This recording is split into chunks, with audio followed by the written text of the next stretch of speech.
Hi everyone, it's Tasha Greer from simplestead.com. I am inside my greenhouse today because I wanted to be with a few of my mature spice plants while I showed you an inside look of my new book, Grow Your Own Spices, no matter where you live. I just got my copies this weekend. Now, this is not available to the public until January 5th. 2021, but then you'll be getting your copies if you've pre-ordered.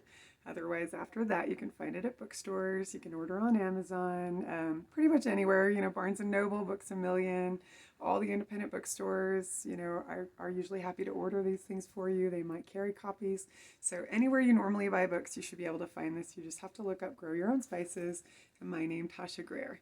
But this is an inside look because I not only want to show you a few features of the book so that hopefully you'll want to get a copy, but I also want to tell you a little bit about the publishing process because that was as exciting to me as writing the book because, as a writer, it's always your dream to get published, and until you actually do, you don't know all the inside things that go on in there. So let's talk about that because this is not just, a nice little thing I put together over a weekend. This is a year and a half of my life encapsulated in this, little volume, power packed, but, easily doesn't take up too much room on your bookshelf kind of volume. So what happened was May 2019, Jessica Walliser, who is a brilliant gardening book author, she's done a lot of things on growing in containers and also on bugs. People call her the bug lady. She contacted me, and she is also an editor at Cool Springs, which is an imprint of Quarto. And Quarto is a very big publisher. They've done books all over the world in multiple languages. So she contacted me and says, "Hey, Tasha, I have seen all your posts on growing spices, and I think, that you should write a book on it." And so I was like, okay, is this for real? I had to check her credentials because nobody just contacts you out of the blue and asks you to write a book. That seems nuts. But she said it does happen. So I'm not the first and only person this has happened to. But it was really exciting and such an honor for her to have found my work and to pick me as the person that she thought could do this project. And so she put a lot of trust and faith in me, and I am eternally grateful for that. And so from that point on, it has been just a lot of work for a year and a half, a lot of really wonderful, fascinating, and rewarding work. It started with creating a table of contents and an outline, figuring out the format of the book, how to organize it. I will show you inside for just a minute, but I actually decided to try to lay this out in a way that would help people build their gardening skills as they went, because I thought that, spices really encompass all sorts of plants. It's not just like not like an herb, which is just sort of the tender leafy parts of the plant. It's everything. It's all the seeds, it's the rhizomes, it's perennials, it's all different phases of harvest and, different phases of care and through winter and climate, microclimate creation and all of these kind of things. So I wanted to build this book so that beginners could progress through the set of skills you need to become a fully, a skilled gardener. And so we did it by first an introduction to, the book, and then also an introduction to basic plant care.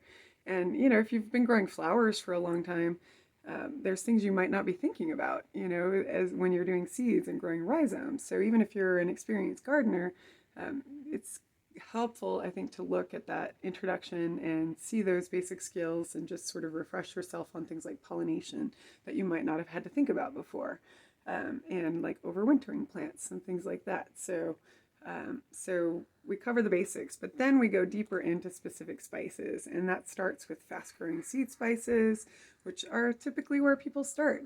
Seeds are a short-term commitment. You can grow them in 4 or 5 months. Then we went on to the underground spices like ginger and turmeric and wasabi.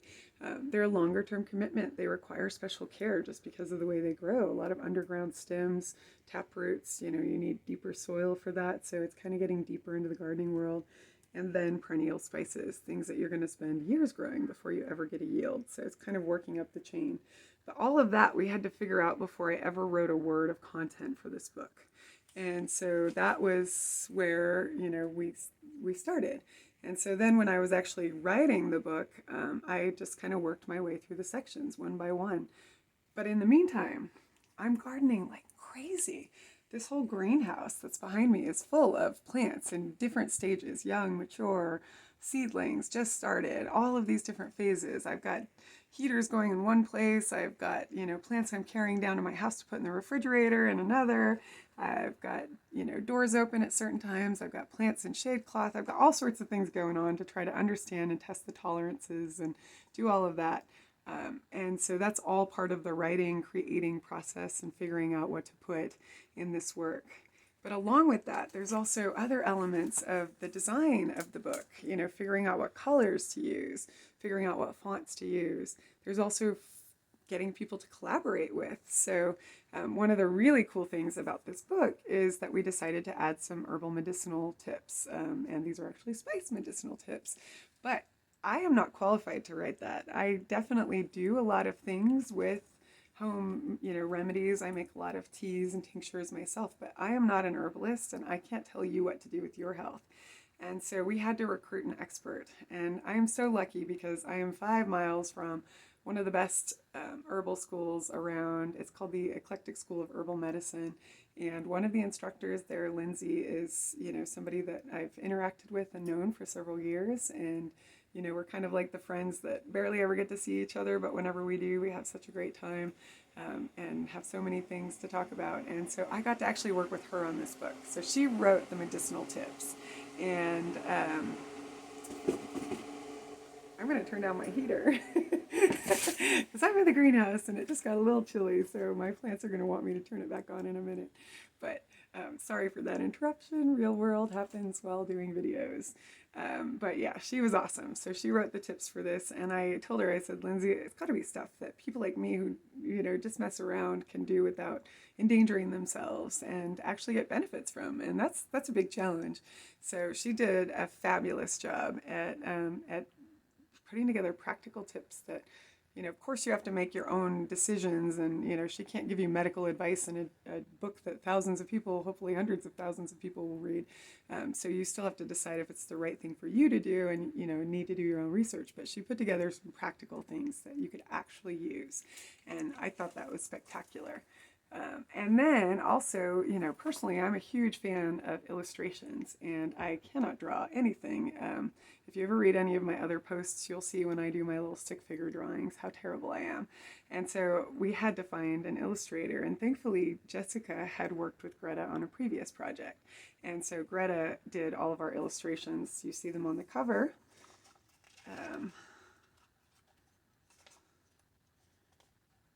You'll see them sprinkled throughout. There is an example of her pollinating vanilla, but she just did a wonderful job of taking the things that I said I wanted and turn them into practical reality. And so I got to collaborate with those ladies on the content that I was not capable of, frankly, of creating myself. And they did an absolutely amazing job. And so there's Lindsay and Greta. Hey, girls. Hopefully they're seeing this because I'm so proud of them. I'm just so glad I got to work with them, and I want to make sure everybody recognizes their contributions. And so, that was part of the process, was working with them as well. Then there's a whole design team. The design team does all the cool things like the layout.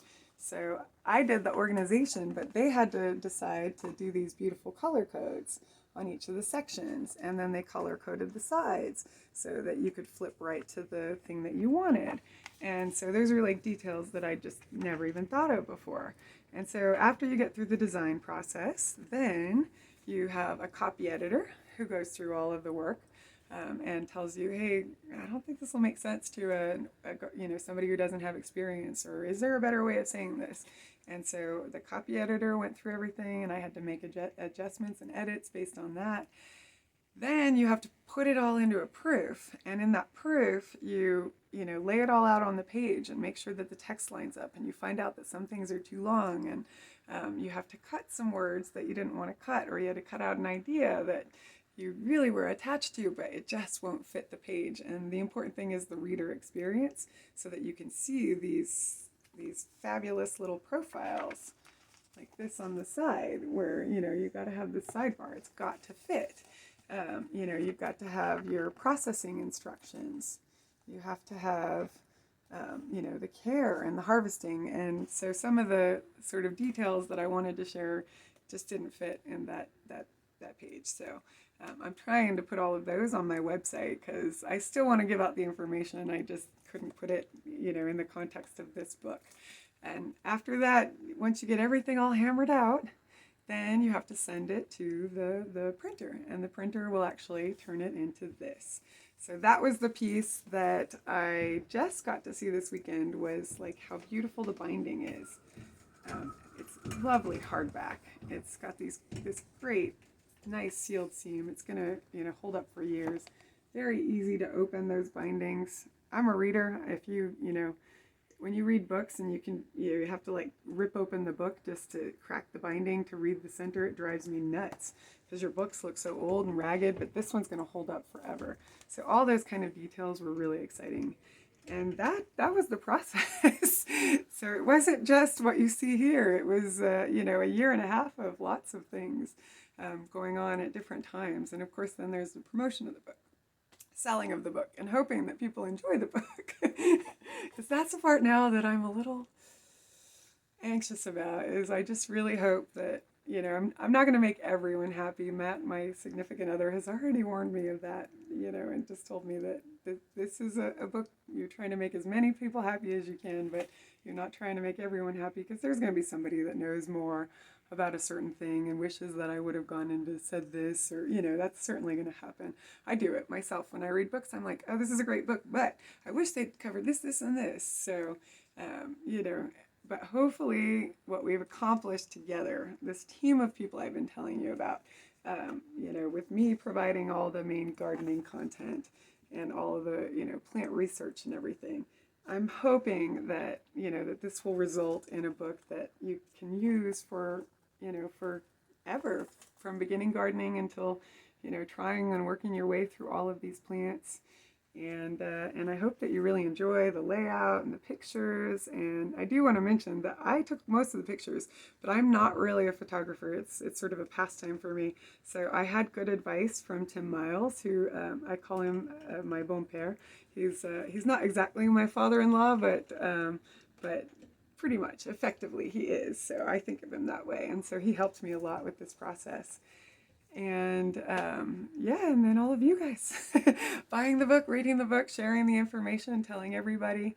I just, it's such a collaborative process, even after you release it into the world. If you guys don't like it, if you don't tell your friends, if you don't give it as gifts, then, I've done all of this for myself and for the small group of people that, all my loved ones they have to like it because they love me, right?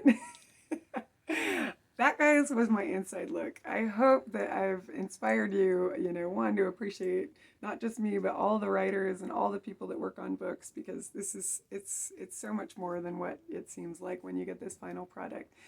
But also, I'm hoping that you'll want to get my book and grow spices. And you may not have a greenhouse full of things, but you can grow a lot of these on your desktop.